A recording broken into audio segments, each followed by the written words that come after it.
আসসালামু আলাইকুম, সবাই কেমন আছো? আমার অনেক দিন ধরে ব্লগ দেওয়া হয় না, তাই আজকে একটু ব্লগ দিয়েই ফেললাম।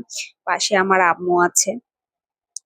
আমি আর আম্মু এক রিক্সায় যাচ্ছি, আর আরহামের আব্বু এক রিক্সায় যাচ্ছে।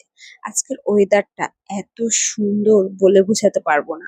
এরকম ওয়েদারে ঘোরাঘুরি করার শান্তিই আলাদা। চারিদিকে শুধু বাতাস বাতাস। তো আম্মু তো অনেকদিন ধরে অসুস্থ। তোমরা সবাই জানো। তো হার্টের রুগী। আম্মুর তেমন একটি ঘোরাঘুরি হচ্ছিল না। আবার আমার হাজবেন্ডের বেস্ট ফ্রেন্ড, সে আমাদেরকে দাওয়াত করছে।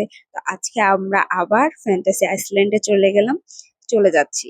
আম্মুরও একটু রিফ্রেশমেন্ট হয়ে যাবে, আমাদেরও একটু ঘোরাঘুরি হয়ে যাবে। তবে তোমরা এর আগেও ফ্যান্টাসি আইসল্যান্ডের ভিডিও আমার দেখছো।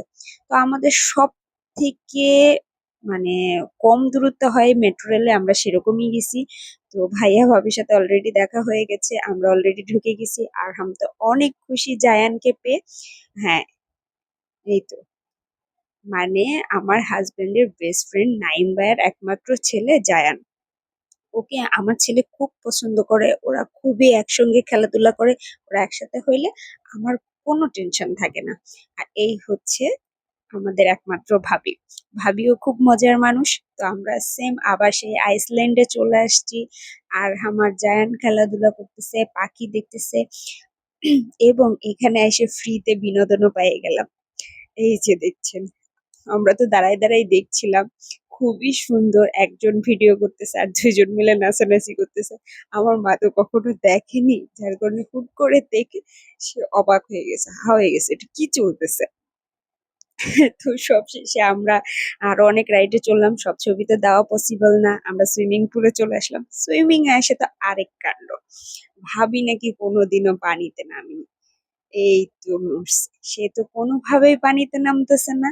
সে বারবার নাইম ভাইয়াকে ডাকতেছে, আর নাইম ভাইয়া বলতেছে নামো নামো নামো। কিন্তু সে ভয়ে নামছে না। আর এইদিকে এই দুইজনকে কন্ট্রোল করা কি চারটেখানি কথা। অবশেষে ভাবিকে অনেক জোর জবরদস্তি নামানো হলো। নামানোর পরে তো সে খুব মজা পাইছে, কিন্তু ভয়ে আমার সাথে পুরা চুপকে আছে। আর সব থেকে আশ্চর্যজনক কথা, আমার ছেলে গতবার মাম্মা ভয় করছিল, সে ভয়ে শেষ, বলতেছে মাম্মা ভয়ে শেষ। আর এবার একা একাই পুরা ঝুলে আছে। এটা দেখে তো আমার খুব ভাল লাগলো। আমার মনে হলো এই সময়টাই মনে হয় বাচ্চাদের সুইমিং শেখানোর সময়। কারণ ওই একাই চেষ্টা করতেছে সুইমিং করার জন্য, আমরা জাস্ট হেল্প করতেছি। আর ভাবি তো পুরা ভাইয়াকে দেখেই ভয়, কারণ ভাইয়া ধরে ধরে ভাবিকে চুবাচ্ছে। জাস্ট এত ফানি একটা ডে গেছে। আসলে ফ্রেন্ড সার্কেলের সাথে ঘোরার মজাই আলাদা। তো দেখা যায় যে নাইম ভাইয়া আর রেজওয়ান যেমন দুই বন্ধু, আমার ছেলে আর জায়ান মানে আরহাম আর জায়ানও ভবিষ্যতে দুই ফ্রেন্ডই হবে। যদিও বা জায়ান বড়, আরহাম ছোট, বাট ওদের মধ্যে খুব সুন্দর বন্ধুত্ব। তো আর ভাবি আমাকে পুরা চাপকে ধরে রাখছে, কোনোভাবে নড়তে দিচ্ছে না। কারণ সে পানিতে ভয় পাচ্ছে, ভাইয়াকে তো আরো ভয় পাচ্ছে। তো আমাদের এই ফানি ডে তোমাদের কাছে কেমন লাগলো? আর তোমরা যদি চাও ঢাকার ভিতরে উত্তরাতে কম প্রাইজে